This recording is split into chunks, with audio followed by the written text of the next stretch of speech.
welcome back to Life and Dollars Hugger Skills. This week we are taking on another sewing project, and it's that time again where I will be making this year's Christmas presents. I decided I would like to make little stuffed patchwork Christmas trees. So there are a few things to be done here. Number one is select the fabric, which handily I've already done. Cue pile of fabric. So as with some of the other patchwork projects I've done recently, I'm not necessarily picking traditional colours, but I have tried to find things that go together and use different types of patterns. At this point I'm still using a fairly standard patchworking process.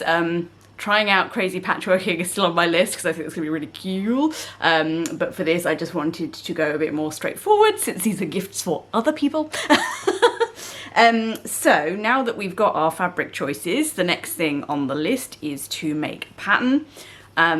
So the plan is that I'll obviously draw out the shape of a Christmas tree, and then probably I'll divide it into quarters. So there are going to be 4 sections, and then I think I'll have each piece of fabric be a quarter.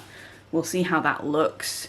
And then, yeah, it's just a case of sewing the patchwork bits together, then sewing the sections together. So there will need to be sort of 2 whole trees that then get sewed together in the middle to form the 4 sections. I'll show you that as we do it. Then we stuff it, and that's kind of it, except for potentially putting a star on the top. So you'll notice I've got some kind of plain gold fabric and some patterned goldish fabric that I'm going to play about with doing as stars on the top. But I'll see how I feel about that. I don't yet know how I feel about that. We'll see how it looks. But anyway, yes. So next up, pattern making.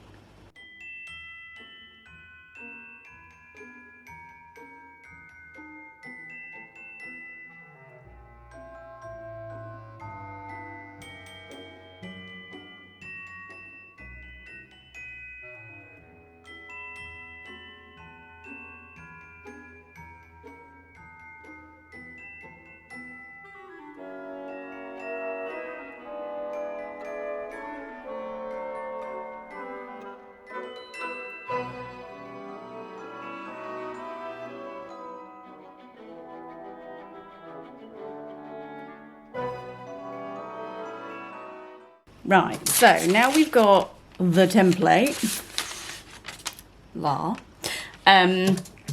I drew the whole tree, then cut it in half, but left an extra seam allowance here, so that when I attach the tree halves to each other, there's seam allowance to actually attach the halves to each other. So what I'm going to do with my little fabric stash is then cut effectively a front and then a back for each of the 4 quarters. So that means I need 2 out of each fabric, and then hopefully it's looking like it's gonna work. Fingers crossed. I hope I figured this out all right.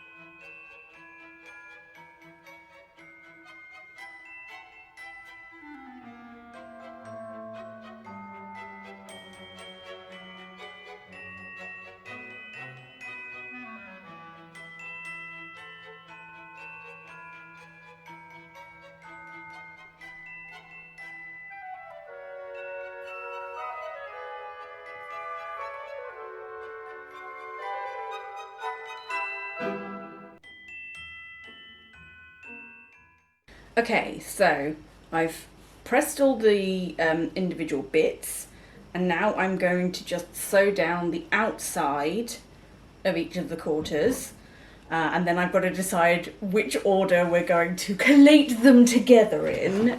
But yeah, one step at a time.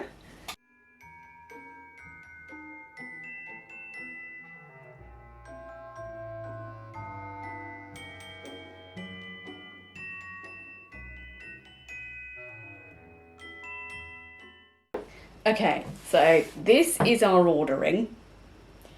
Now what I've got to do, it was so much simpler when I was like, yeah, sure. Now I need to sew this bit to this bit. Oh my god, yeah, this bit to this bit to this bit. No, right sides together. Oh my god, yeah. That bit to that bit, which is where we left the seam allowance, so that's fine. So they'll go that way. Totally makes sense, right? Yeah, so basically that bit to that bit to that bit. Oh my god, yeah. When it's sewn together it'll look like that, but yes, it needs to be each individual side of the matchy ones to each individual side of the other pair, the other part of the pair. So I'm going to pin that up, and then we're going to sew that together, and then we should have 2 whole trees that we will then join to make the 4 quarters of the full rounded tree. Hopefully. Okay, all pinned up, so it'll go whoop, whoop. I might be enjoying this way too much. Yeah, so I'm gonna sew all these bits together, then we'll press it out, and then we'll... So I'm gonna sew down these seams, then we'll press them out, then we'll turn everything the right way out, then I'll press it again. It's gonna be fine.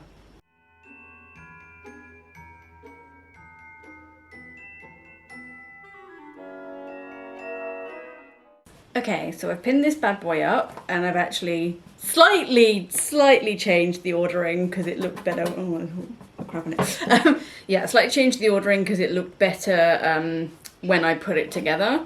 As you can see, it's like a little book. So we've got this one and this one, and then this one and this one, and then this one and this one, and then this one and this one. I like it. So yeah, so it's pinned together down the centre, aligning where all the patchwork bits meet, so all being well anyway. So I'm now just gonna sew down the middle, and then we start stuffing.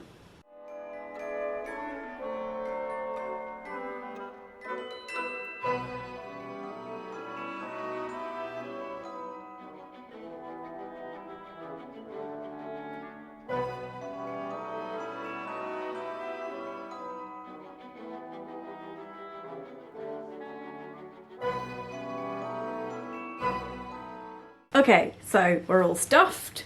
I'm just going to hand sew up the bottom, and then we are 90% done. We just have to figure out what we're doing with the star.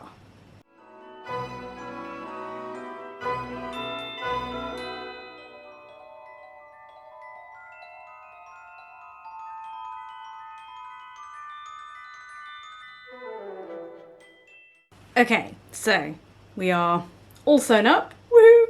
And now I'm just gonna sew together a little star to go on the top. So I made a teeny tiny star template, and now I have teeny tiny star fabric.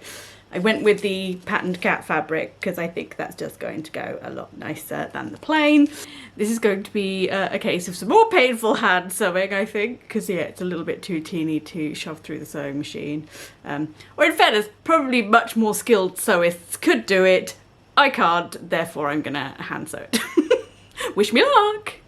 So, after several exceedingly horrendous attempts to make the star work, like, I tried making a teeny one, and I tried making a bigger one, and I just couldn't get the shape to be what I wanted to be, whether I hand sewed the little one or machine sewed the big one. I was like, it's just, I can't figure it out, and I'm getting frustrated. So I went back into my box of magical things. So I was like, right, there must be a solution in here somewhere. There was. I discovered this Christmas ribbon. Well, there were several Christmas ribbons, but I picked this one out for this tree. Anyway, we'll have to see what happens with the other ones. But yeah, that my mum had given me a little while back, and I decided I was just going to do a little bit of a bow on top. I pondered about, could I sort of make it into more of like a little rosette, or Whatever it is, those little Christmas gift taggy things that you put on. What do you call those? The internet's calling them bows. I'm sure there's another name for it, and it's probably going to come to me later, like when I wake up in the middle of the night or something. That's really going to irritate me. If you know, please type below. I will also actually put it in the edit if I remember. But anyway, that aside, I just decided to go with a standard bow, actual bow, and sew it on the top. So, are you ready for this? Ta-da! Isn't it cute? I really like it. So this one works because obviously it's red and cream, and that goes with the general colour scheme of this one.